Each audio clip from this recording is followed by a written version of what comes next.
আসসালামু আলাইকুম। এই তো ভুট্টা চলে আসছে আমাদের বাড়িতে।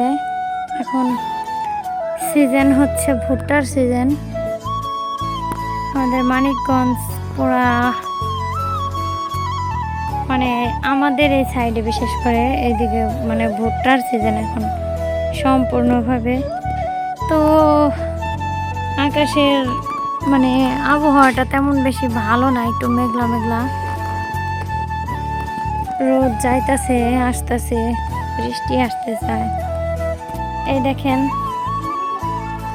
মরিচ গাছ লাগানো হয়েছে, এদিক দিয়ে আনারস গাছ, তারপরে যে সস গাছ, অ্যালোভেরা গাছ, ঠিক আছে। তারপরে একটা গোলাপ ফুল গাছ আছে সুন্দর, অনেক ফুল হইতো, দেশি গোলাপ ফুল গাছ তো এই জন্য আর কি, মানে ফুলের পাপড়িগুলা না বেশি একটা থাকে না, মানে ঝরে পড়ে যায়।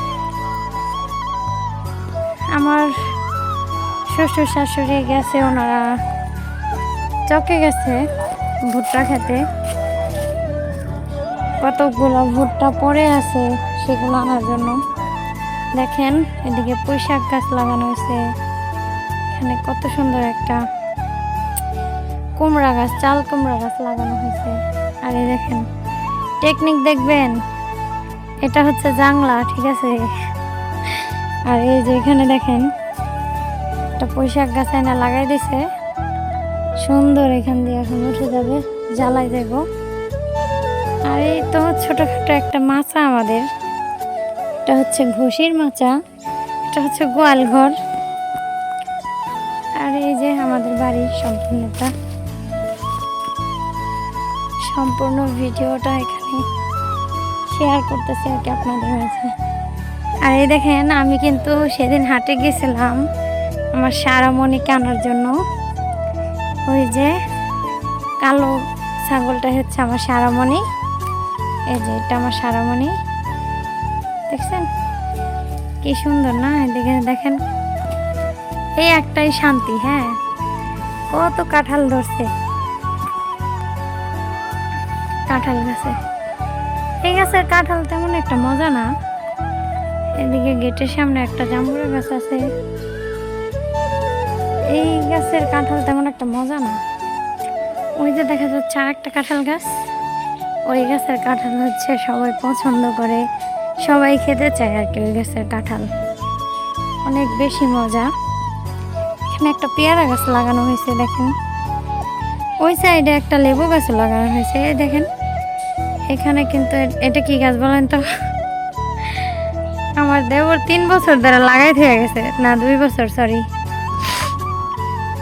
ডাল হয়েছিল, যদিও ডালগুলো ভাঙ্গা ফেলাইছে, যে এখান থেকে ভাঙ্গে গেছে সেদিনকে, যে এখান থেকেও একটা ভেঙে গেছে ডাল। আর ওটা হচ্ছে কি গাছ যেন ভুলে গেছি, ড্রাগন ফল গাছ, হ্যাঁ। আর এই দেখেন কাঁঠাল,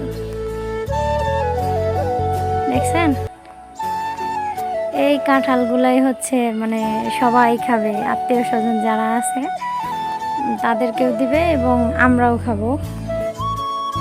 অনেক বেশি মজা লাগে আমার কাছে। তো এই যে আজকের ভিডিওটা আমি আপনাদের মাঝে তুলে ধরলাম। হ্যাঁ দেখেন মানে এদিকে ভুট্টা, আমি বাড়িতে একা, আমার শ্বশুর শাশুড়ি চকে গেছে, আমি এখন কি করব বুঝতেছি না।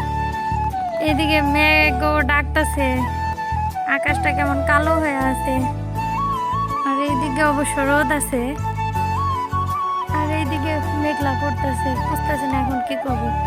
একা একা উঠাবো না কি করব, আসবে নাকি আসবে না তাও জানি না।